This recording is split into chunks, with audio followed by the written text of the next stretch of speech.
Back again with another Stacks and Facts video. We're in the big boxes too, Brady. Brady, how are you feeling today? I know it's a big box week for you, UFC Vegas 43. But first, we got to hit this Week 11 NFL slate because I heard there's a lot of money to be made and Thanksgiving's around the corner. And I know you got the girlfriend at the house now, so it's Black Friday season. So, time is of the essence here. You're muted, actually. My bad. Yeah, Black Friday. We got Cyber Monday. You need to make some money, go shopping. Yeah, man. So let's get straight into it. Buffalo versus Indianapolis Colts. Buffalo Bills are 7-point favorites here. Over under here is 50. One of the highest team totals on the slate is Buffalo. Are you intrigued by Buffalo? Earlier in the week, I thought I had some intrigue in Josh Allen, but as the week has gone on, my decrease of interest has gone with Buffalo, but not deservedly so, man. The Colts have allowed a league high 15 touchdowns to the wide receiver position through the last 4 weeks and have allowed the fifth most wide receiver points to the wide receiver position. 52 receptions, 631 receiving yards, and 5 touchdowns is what this Colts secondary is letting up. Does that tell you a little bit more in this Buffalo stack this week? It does. I think the only problem for me is you have Josh Allen, who's 8,100, and then you can save so much salary going down to Patrick Mahomes, which is crazy to say, and then also Dak Prescott. So I think that's the only problem I'm having. But yeah, I went to Josh Allen, did the Josh Allen Diggs stack last week. It finally came through. I mean, I've been waiting all year for Stephon Diggs to have that big game. He had it last week, 33.2 DraftKings points. I don't hate going back to that here, but like I said, I think there's other things I like better, like a Mahomes stack, like a Dak stack. But yeah, I mean, I don't mind going back to it in some lineups for sure. The last question I'll ask you is Jonathan Taylor, the third player in NFL history to top 100 yards from scrimmage and score a touchdown in 7 consecutive games. The only person to have more than 100 rushing yards versus Buffalo this year is Derrick Henry. Do you think Jonathan Taylor can be the second running back to buck that trend, or do you think that is going to not happen this week? I think it definitely could be, man. I mean, Jonathan Taylor's somebody that he's been looking phenomenal. I think the last time Jonathan Taylor had a bad game was in week 3. So I was thinking about it, how he's 8,300. He's going against the Bills. The Bills have one of the best run defenses in the league. I think it'd be really sneaky to play Jonathan Taylor here at very low ownership. So I think I'm going to have some shares of Jonathan Taylor because nobody looks to be playing him this week. I know, right? It feels weird to say that Jonathan Taylor is going to be low owned considering how good he's been playing, but this has been such a bad matchup. It'll be interesting to see if the stat winners or the actual talent of the player is going to win in this matchup. Sharpie, what are your thoughts on this Buffalo versus Indianapolis Colts game? I know you are just joining us, but welcome to you to the panel and the chat. How are you feeling about this Buffalo versus Indianapolis Colts game? Man, I love coming right in on you guys talking about you guys liking Taylor. I think this Bills D is overrated as shit. I know it's got a bunch of number 1s and 2s next to their name, but if you look at the level of competition, it's a bunch of fucking scrubs. They've had one of the weakest schedules in the league, and I'm looking at Taylor's reception yards over 22.5, minus 114 on Fanduel, guys. This guy's hit that 3 out of the last 4 games. He's catching the ball, and I expect a heavy script of Jonathan Taylor. So he should easily get that on 2-3 catches. And yeah, I'm a Jonathan Taylor type of guy. And how could you not play Josh fucking Allen's rush yards, guys? It's hit now 7 out of 9 games. It's still at 33.5. It's stupid. They need to adjust him to a running quarterback. So until they adjust him to the 40s, he's a must type of play. I like it, Sharpie. I like it. Let's go over to this Texans versus the Tennessee Titans. Titans are 10-point favorites here, 44.5 point over under. Only active running backs for the Titans this weekend is going to be Deontay Foreman, Adrian Peterson, and Dante Hillard. Julio Jones is also in the IR for this one. I'm going to plant my flag early this week, man. Deontay Foreman in a revenge game versus the Texans that allow the 6th most fantasy points to the running back position. I love me some Deontay Foreman. There's some other guys to look at on this one, especially A.J. Brown without Julio Jones being out there. Brown will definitely command a higher target share, also in a good matchup. Is there anything else that you guys are really looking at for this one? Because I feel like this one's pretty straightforward with the injury news. Yeah, I feel like you touched on it. Brown, for me, 7,700. He had an off game last week, so that could potentially lower some ownership there. So Brown, 7,700. And then on the flip side, I think the only person that's playable is Brandon Cooks, 6K. So I like me some Brandon Cooks at that price tag. But yeah, that's about it on this game.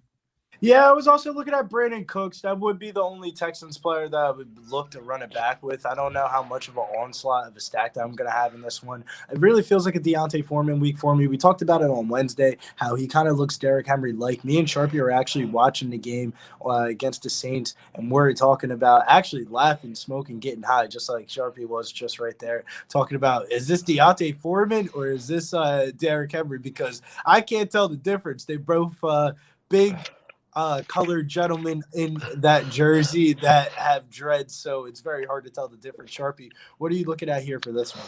Man, you already know what we looking at, bro. Deontay Foreman, his props ain't out yet, but his anytime touchdown is, guys, like Brady said, one of the worst rush defense, allowing almost, I believe they're bottom 5 in rushing TDs allowed to. He's a plus 190 right now on DK at anytime touchdown. They need to get smacked and adjusted to where the other books have him near the plus 140, plus 130. He might have 2 touchdowns. He's going to roll for 100, guys. So as soon as they give me his props, I'm on it. Yeah, I definitely will agree with you on that one, Sharpie. That's one person I do have circled in the prop market. And we get the revenge game. Couldn't get any sweeter. Let's go over to this next game, though. New Orleans Saints are on the road here. They're taking on my Philadelphia Eagles, or should I say just my regional team. Just because you're regionally connected to the team doesn't mean that has to be the team that you follow.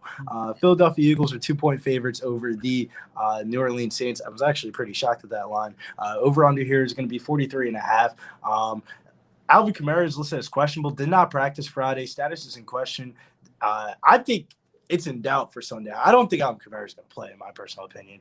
That's just my analysis on it. What are you guys looking here for this game? Brady, I'll start it off with you from a daily fantasy perspective. What popped out for you for this one? Did you have Alvin Kamara playing or not? No, and as of 4:42, it says he's actually been ruled out. So that does open up a lot of things. Mark Ingram, 5,400, went to him last week. It worked out perfectly. 14 rushing attempts, 47 yards. Also had 7 targets, 4 receptions. So, yep, just gonna go back, plug in Mark Ingram, 5,400. I think he's in a really good spot here against the Eagles. Almost a free square. Almost a free square, but we'll talk about the actual free square a little bit later on in the video because there's a lot of injury news slate that hit at the 4 o'clock slate. Man, that shit was pretty crazy, Brady. I usually prepare for the show around 2 or 3 o'clock. Today was absolutely felt like an NBA slate the way we're getting the Friday practice injury reports. Another guy that I was looking at here in this game is going to be Adam Troutman. He gets the best matchup.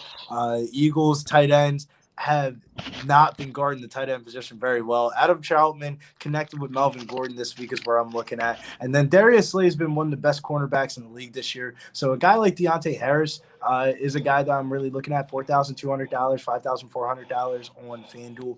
He might be the one to break open across the middle with Darius Slay, bottling up these outside receivers, man. I'm telling you, he's been locking them up of recent. He's kind of looking like that Detroit Lions Darius Slay, the guy that we paid a lot of money. But, sometimes it takes a couple of years for it to get together. Sharpie, from a prop perspective angle, what are you looking at here for this one? Man, I guess I got to give you credit to where it's due because I would have never looked at Troutman unless I heard that man's name come out your mouth a few weeks ago. And he's the easiest fucking play on the board. I've got the Eagles circled, guys, just like last week I told y'all. They've allowed the most reception to the tight end spot. At the end of the day, Simeon's going to his tight end, guys. His yards is at 24 and a half, 25 and a half on FanDuel at minus 114. That's stupid. They haven't put his receptions yet. I probably want the receptions because that's where I've been eating at. But at 24 and a half, I think that guy gets that with 3 catches. So I think it's an easy spot for him. Yeah, I think this is one of the weeks, Sharpie, that we go to the well here and we regain the number 1 and 2 spot in this competition here. But as I digress, I'm at like 15th, bro. We're not going to go there. I went way. I lost $1,000 last week, guys. Let's just put it there. Hey, man, you'll get it back this week. Miami Dolphins, 3-point underdogs. 3-point road favorites here against the New York Jets. Over under here is 44.5. This game, actually, I had to hit a little Razors Gambler first glance on this one. First glance, I did like Myles Gaskin, but then doing some deeper research, I actually like Tua Tagovailoa. He's in a really good matchup. Sneakily been playing very well. He's averaged 23.3 fantasy points per game in 4 complete games so far this season.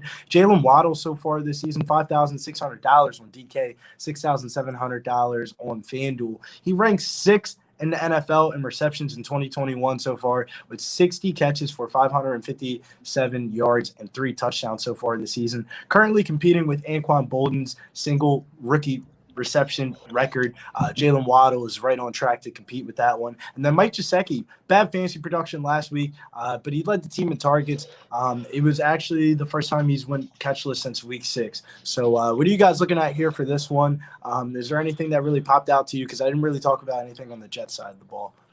No, this is going to be a pass for me. Like initially I was looking at Gaskin, but now there's so much value that opened up that I don't really see myself getting there. So I'm just going to pass on this game completely. Yeah, I feel you. It seems like a quarterback wide receiver stack situation for me.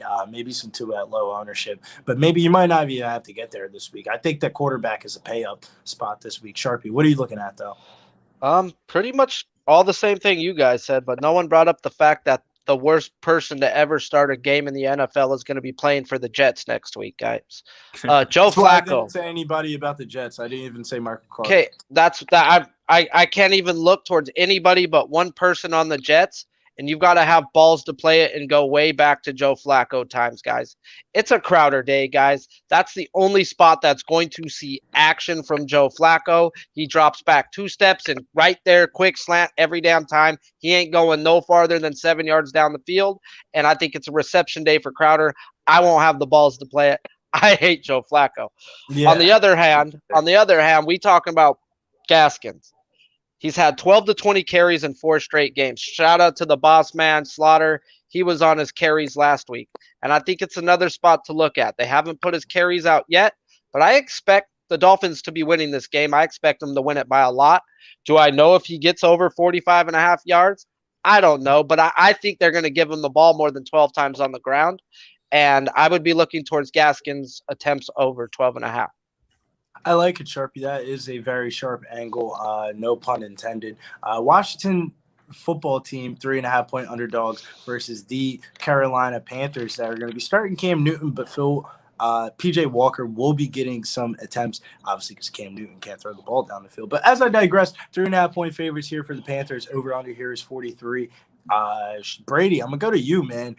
You got me on the well last week. I didn't play it on FanDuel, but I think I'm gonna be overweight on it this week. Brady, what are you looking at in this game? Yeah, so Christian McCaffrey, he's still too cheap. You got to take advantage of it. He was 8,400 last week, put up 26.1, had a couple touchdowns vaulted from him, but he's 8,900 here. This is a guy that was 9,900 back in week 2 against the Saints. So, yep, he's still too cheap. He's a guy that should be probably 10,000. Lots of reception upside, had 10 targets last week. So, yeah, I'm going to get as much Christian McCaffrey as possible. Kind of a sneaky play that does stick out on the Washington side. My guy, John Bates, 2,500 minimum salary, the starting tight end, no Seals Jones, Thomas still on IR. So, yeah, I might go to some John Bates at 2,500 minimum price there. That's a very sneaky play, Brady. I didn't think you were going to go there. I like that little solo screen moment for you. Sharpie, were you looking at here from a prop perspective angle?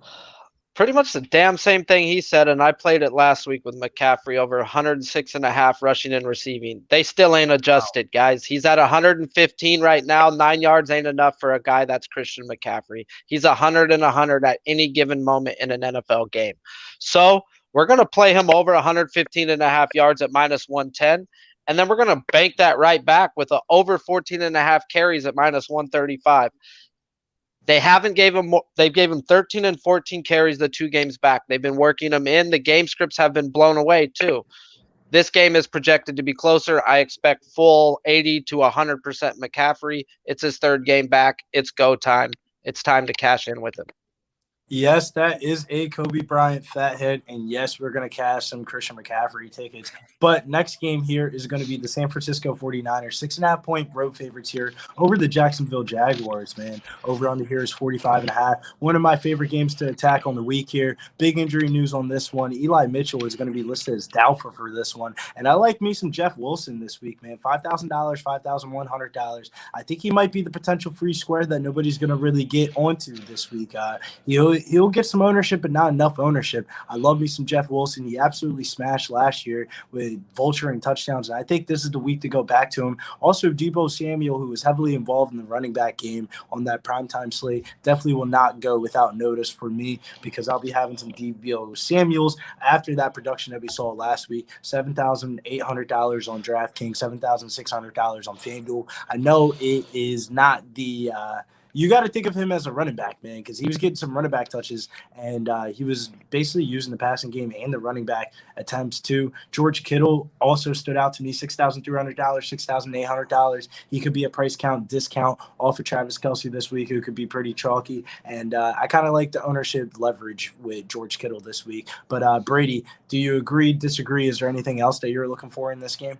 No, I think you completely nailed it. Like, you're looking at all the same guys I'm looking at on San Francisco: Jeff Wilson Jr. 51, Samuel 7,800, and then a Kittle 63.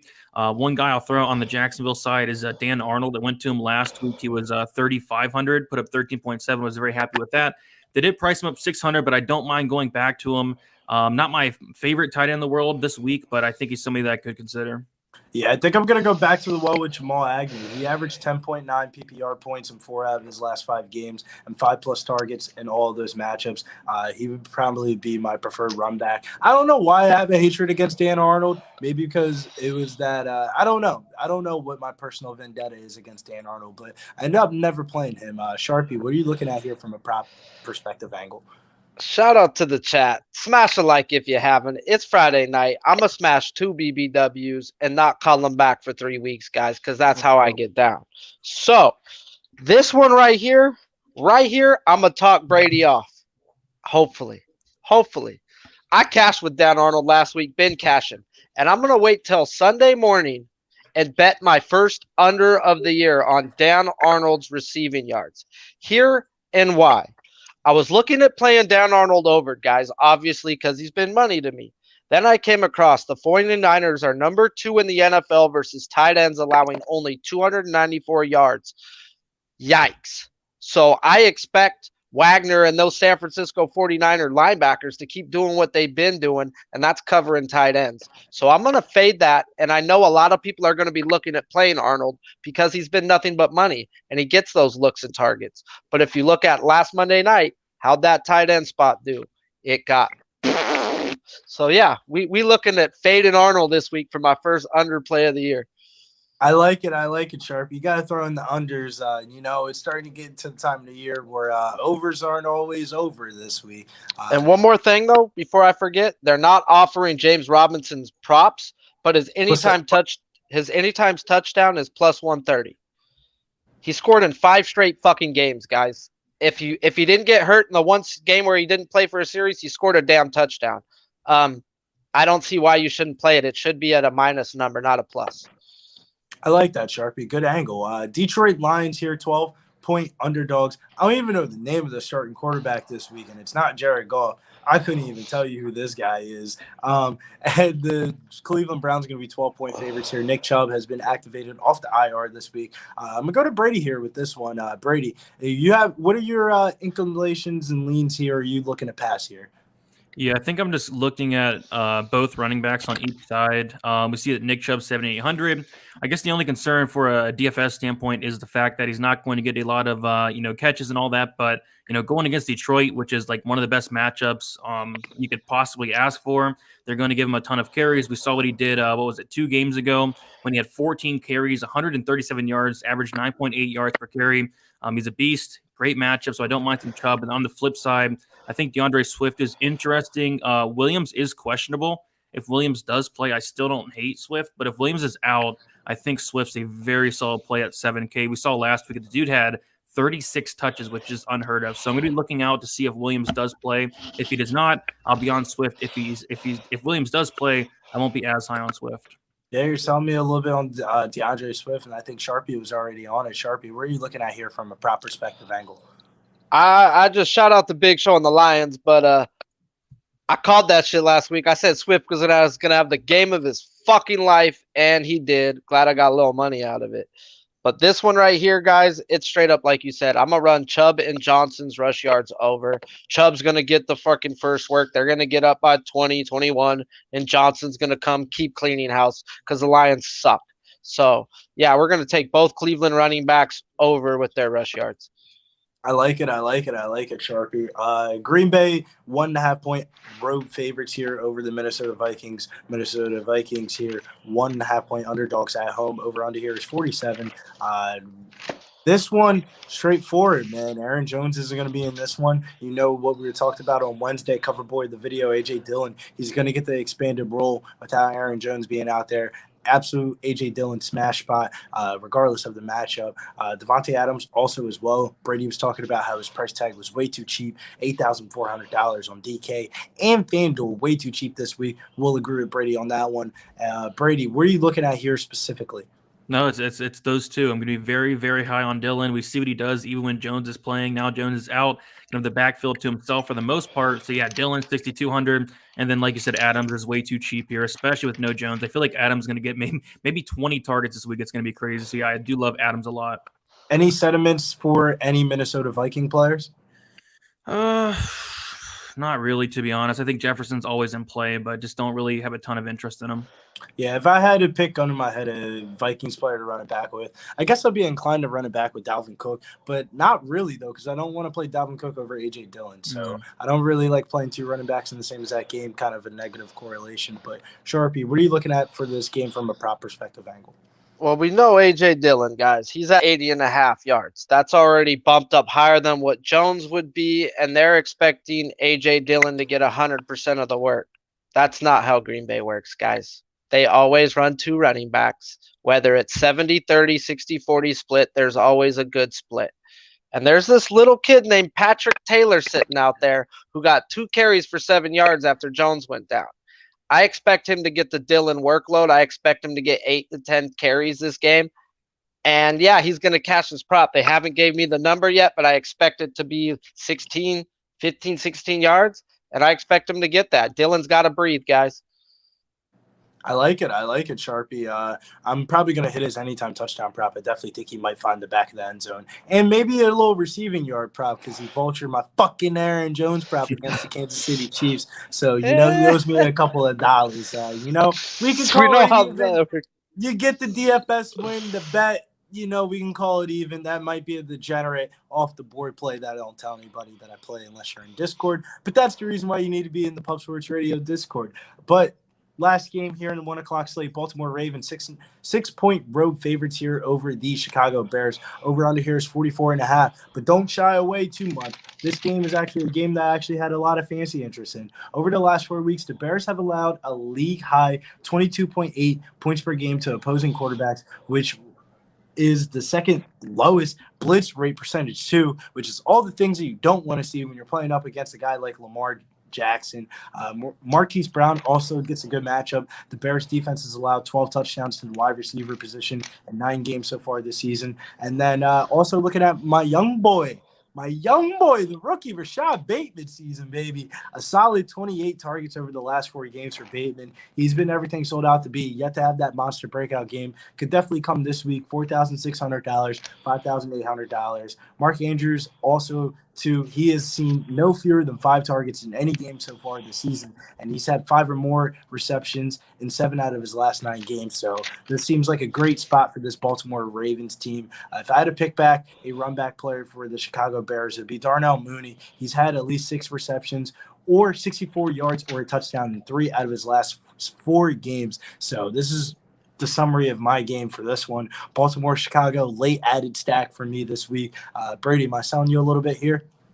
Yeah, for sure. I think Lamar Jackson's always in play. I guess my problem is I like Josh Allen more. I like Mahomes more. I like Dak more. But yeah, definitely Lamar Jackson's always in play. And like you mentioned, Bateman, I think there's actually some really sneaky plays on the Chicago side. So I think some big news is Allen Robinson is doubtful. If he does not play, I think that opens up a lot of things for Darnell Mooney, who is already outperforming him.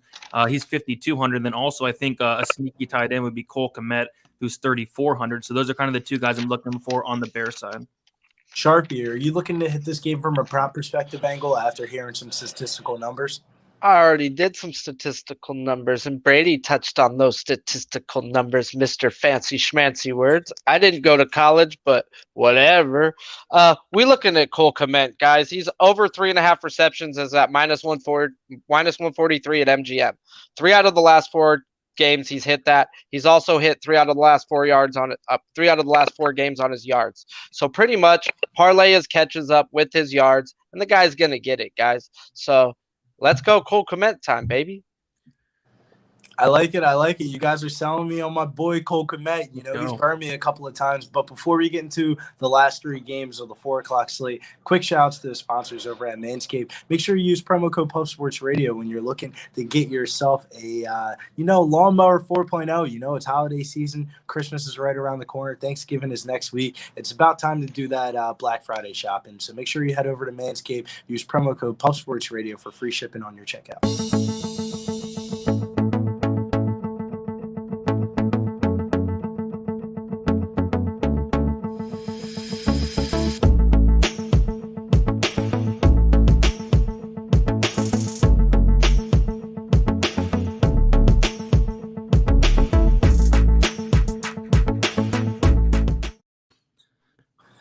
Back for the 4 o'clock slate of games, I'm joined by my main man, DFS by the numbers, a.k.a. Big Brain Brady. Not Tom Brady, the real GOAT, Brady, DFS by the numbers. And then Sharpie, a.k.a. Sharpie Bets to San Diego, California.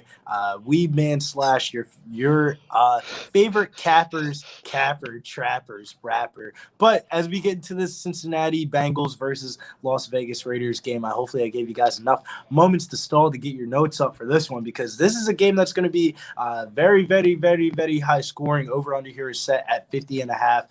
Bengals are 1-point road favorites here. The guys that you guys are going to look at, I'm kind of interested to see where you guys' heads are at on this one. Brady, is there anything that really stood out to you? Because Joe Mixon was the one that really stood out to me. The Raiders defense has allowed the 6th most rushing yards per game. The Raiders have allowed at least 19 fantasy points to every backfield that they face. Mixon's had 25 plus points in 3 out of his last 4 games. So is this a Joe Mixon spot, or is this a Joe Burrow stack wide receiver spot? Oof. I think it could be both, right? I think they're both very viable here. Yeah, Joe Mixon's definitely somebody I'm looking at, 7,600. I guess my favorite play, like on the entire slate in terms of value and all that, it's going to be T. Higgins, though. He's 5,400. This price tag just makes no sense. I mean, he's getting so much targets week in and week out. He's not like a guy that's going to have like a phenomenal ceiling, but I think for cash games, he's somebody that I'm very comfortable with putting in my cash lineup. I think he's safe, good for 6, 7, 8 targets. He had 15 targets back in week 7. So yeah, T. Higgins is probably my favorite piece out of this entire game at that price. It's actually pretty interesting. T. Higgins so far, second in the team in yards, but his ADOT has been significantly higher than Jamar Chase, whose ADOT has absolutely fallen off the radar of recent, man. He went from 14 yards per catch down to 3.4 yards per catch of these last couple of weeks. I don't know if he's running through a rookie slump or something like that, but definitely one to notice here. The other guy that I was looking at in this game was Hunter Renfrow. He's had 5 or 9. He has 5 through 9 targets in every game so far this season and 5 to 7 receptions in all but 1 game so far this season. So really safe floor, not the highest of ceiling, but definitely could do worse at that price tag at $6,100, especially over on Fanduel and Draftkings in a full point PPR scoring system. Sharpie, where are you looking at this game from a prop perspective angle? I think the prop markets are setting us a trap, and I'm going to jump headfirst into that trap because usually I win these damn traps. I don't get it, but I'm going to take it. They've got Mixon at 65.5 yards minus 114 at FanDuel, guys. He averages 70 yards a game going up against the Raiders' 27th rush defense, allowing 129 yards a game. Huh? Why is it at 64.5? Why ain't it at 74.5? I'm going to jump on that shit, though. I'm going to jump in that trap. I don't get it, so let's go. I'll give you that, Sharpie. I didn't really think about that one too much because there's some games in this later slate that might make you want to throw off of that a little bit. Arizona 2.5-point favorites, road favorites over the Seattle Seahawks, who are going to be at home. Over on here is 48. Man, a lot of injury news for this one. That's what kind of threw me off. DeAndre Hopkins is out. Kyler Murray's listed as questionable. Obviously, running back situation is one to notice. A bunch of injuries to the running back core is going to pop up. James Conner, $6,100 on DK, better price tag on DraftKings than the $7,000 price tag over there on FanDuel. He's been the lead running back for the Cardinals so far. I like his matchup, but the guy that I'm really looking at is Christian Kirk. He's had at least 4 receptions or a touchdown in 6 straight games, and he's been a solid fantasy producer this season. I think this is a great week for Christian Kirk without no DeAndre Hopkins. Also, maybe Rondale Moore, but Rondale Moore has been kind of somewhat a disappointment, man. He's not surpassed 25 or more yards in 5 straight games, which is somewhat concerning, but that could just be a product of Kyler Murray not being in the offense. Brady, is there anything that really stood out to you here in this game, or is this a game that you're going to try to kind of be underweight on? You're muted, by the way. My bad. Yeah, I think you touched on the two I was looking at. Kirk, 5,700, and then especially Connor, 6,100. He's somebody I liked last week, but with Johnson opening up, Ingram opening up, I did not quite get there, and he still did decent. 15.4 DraftKings points, had that touchdown as well. 6,100 here. They actually priced him down for some reason, which it makes no sense because this is like a much better matchup than last week. Seattle's given up like the second most DraftKings points to opposing running backs. So, yeah, I'm going to be on James Conner here quite a bit this week. Same. I'm going to be on James Conner quite a bit, and the status of Kyler Murray will determine if I play his anytime touchdown prop or not, because I like Colt McCoy as a personal fan, but not to what I want my money to be on an offense. Sharpie, what are you looking at from a prop perspective angle? I haven't placed it yet. I need to wait till injuries and who plays. I wish Kyler Murray doesn't play, but I want Alex Collins rush props. Chris Carson is once again not playing, and this is a Cardinals defense that funnels it to the run. They will allow you to run, so they don't allow the deeper passes. So if the game stays close, and if Colt McCoy's in, I expect it to be close. So I would be looking at Collins rush prop. I like it. But before we get into the late night hammer, shouts to our boss man, Jeff Slaughter, over at Southtown 101. If you're ever in the San Antonio area, make sure you visit Southtown 101.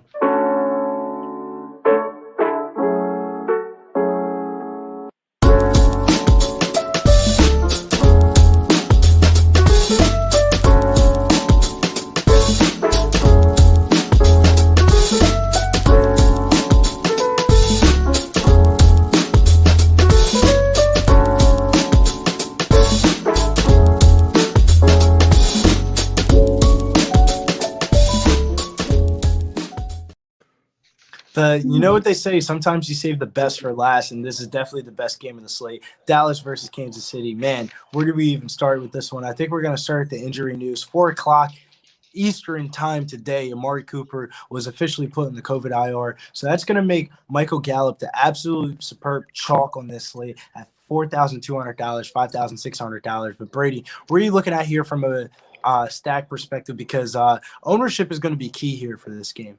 Man, I mean, both sides here. I mean, you talked about Michael Gallup. He's somebody that earlier in the week without the Cooper news, he's somebody that I was already going to have in pretty much every lineup. So now I'm, even more confident that like 4,200 is way too cheap. Great matchup against Kansas City. I think that makes CeeDee Lamb even more intriguing. 7,600.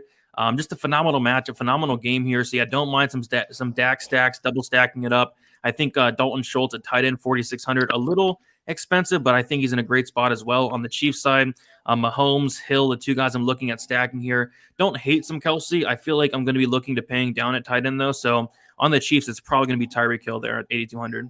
I think I'm going to get stanky on this slate, Brady. I think I'm going to end up stacking this Dallas situation because when you take Amari Cooper out of this target share, I feel like it's a little bit easier I feel like the target share becomes more consolidated, meaning it's easier to pick the people that you want. And I feel like it's kind of easy to know what we're going to get out of the Chiefs. I don't really need Patrick Mahomes. I can get Tyreek Hill and Travis Kelce and get all the production of the Chiefs as the run backs. But it might be a little bit too expensive, but we have enough value that we talked about on the slate, like Jeff Wilson, Mark Ingram, A.J. Dillon of the worlds and stuff like that. And then the tight end that you talked about from the Redskins. I mean, not the Redskins, the Washington football team that was at bare minimum price. There's enough value on the slate to get there. Sharpie, what are you looking at here from a prop perspective angle?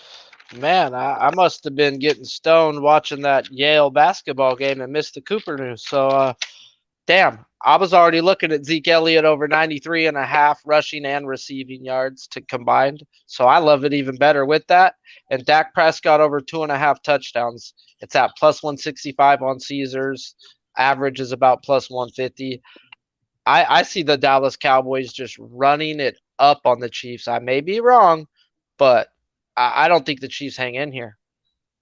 It will be an interesting game to cap from a betting perspective. But before we get on out of here, let's give out your favorite play of the week. Me personally, my favorite play of the week, I'm going to go back to that San Francisco game. I'm going to plant my flag right into it. I'm going to go with Jeff Wilson as my favorite play of the week this week. Brady, who's your favorite play of week 11? Yeah, this is a tough one. There's a lot of plays I do like. I'm going to go with my man John Bates. No, I'm just kidding. I'm going to go with Devontae Adams. He's just way too cheap here, 8,400. No Aaron Jones. I feel like he's going to get just so many targets. It's going to be insane. I feel like he has a very good chance of breaking the slate here. So give me Devontae Adams. Sharpie? We're going to have to go with Mixon over 65.5, guys.